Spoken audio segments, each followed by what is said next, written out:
আমরা যখন মঙ্গল গ্রহের প্রাণের অস্তিত্ব খুঁজছি, ঠিক সেই মুহূর্তে আমাদের এই নীল গ্রহেরই এক কোণায় এখনও থমকে আছে প্রস্তর যুগ।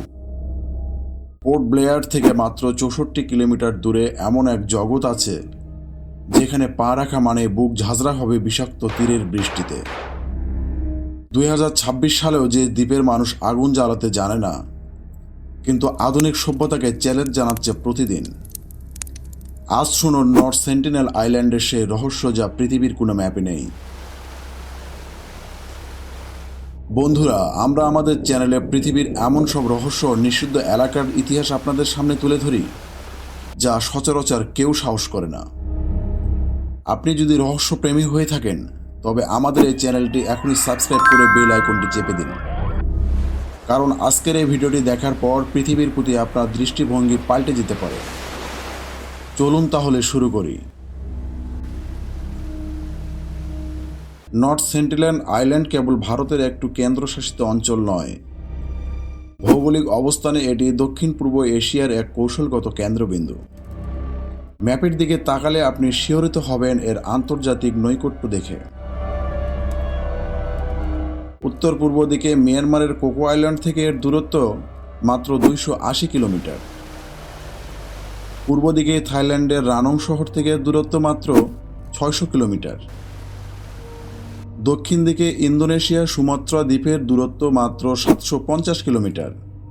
কিন্তু এই বিশাল আন্তর্জাতিক জলপথের কোনো আধুনিক জাহাজেই আজ পর্যন্ত এই সৈকতের নিরাপদে নামার সাহস করেনি, কারণ এই 59 বর্গ কিলোমিটারের দ্বীপটি ঘিরে রয়েছে ভয়ঙ্কর প্রবল প্রাচীর, যা যে কোনো জাহাজকে ফালা করে দেওয়ার ক্ষমতা রাখে। কথিত আছে এই দ্বীপে বসবাস করে মাত্র 100 জনেরও কম আদিবাসী।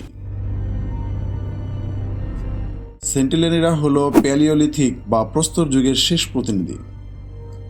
বিজ্ঞানীরা মনে করেন 60,000 বছর আগে আফ্রিকা থেকে আসা মানবজাতির একটি অংশ এই দ্বীপে আটকা পড়ে যায় এবং তারপর থেকে পৃথিবীর কোনো বিবর্তনের ছোঁয়া তাদের লাগেনি। তারা চাষাবাদ পর্যন্ত জানে না। তাদের প্রধান খাবার হলো বনশুকুর, কচ্ছপ এবং সামুদ্রিক কাঁকড়া। বনের ভিতর তারা এক ধরনের বিশেষ মধু সংগ্রহ করে যা তাদের প্রতিকূল পরিবেশে টিকে থাকতে সাহায্য করে। তারা কোনো পোশাক পরে না। তাদের ভাষাকে বলা হয় সেন্টিনেলি ভাষা, যা পৃথিবীর কোনো আধুনিক ভাষা পরিবারের সাথে মেলে না। পাশের দ্বীপের আদিবাসীদের পাঠিয়েও ভারত সরকার এদের সাথে কথা বলতে পুরোপুরি ব্যর্থ হয়েছে।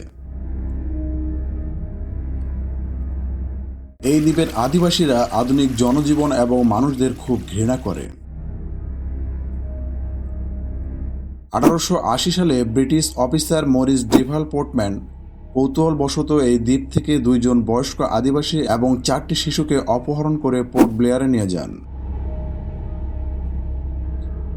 আধুনিক জগতের সাধারণ সর্দি কাশির জীবাণু মোকাবেলার ক্ষমতা তাদের ছিল না। কয়েকদিনের মধ্যে বৃদ্ধ দম্পতি মারা যান।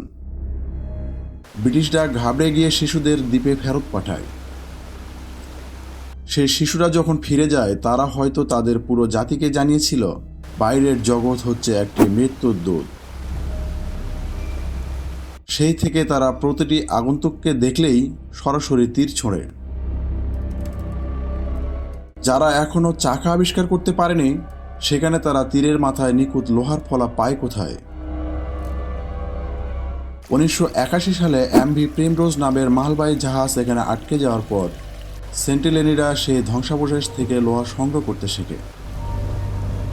পাথর দিয়ে পিটিয়ে তারা লোহার অস্ত্র বানাতে শুরু করে।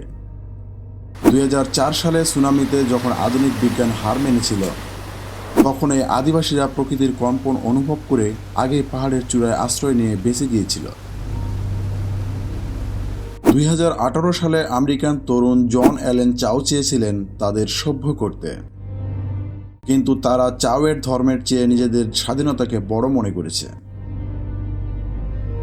তার মৃতদেহ আজও উদ্ধার করা যায়নি। ভারত সরকার এখন নিয়ম করেছে যে এই দ্বীপের 5 কিলোমিটারের ভিতরে যাওয়া দণ্ডনীয় অপরাধ, কারণ আমাদের শরীরের একটি সাধারণ ভাইরাসই পারে 60,000 বছরের এই ইতিহাসকে পুরোপুরি মুছে দিতে। নর্থ সেন্টিনেল আইল্যান্ড আমাদের শিখিয়ে দেয় সভ্যতা মানে দালান কোঠা বা ইন্টারনেট নয়, তারা হয়তো আদিম, কিন্তু তারা পুরোপুরি স্বাধীন। আমরাই তাদের কাছে এক প্রকারের এলিয়েন। আপনার কি মনে হয় আধুনিক জগৎ কি সত্যি তাদের জন্য নিরাপদ, নাকি তাদের এভাবেই থাকতে দেওয়া উচিত? কমেন্টে আপনার মতামত জানান। ভিডিওটি ভালো লাগলে লাইক দিন এবং আমাদের পরবর্তী রহস্যময় ভিডিওর জন্য অপেক্ষা করুন। ধন্যবাদ।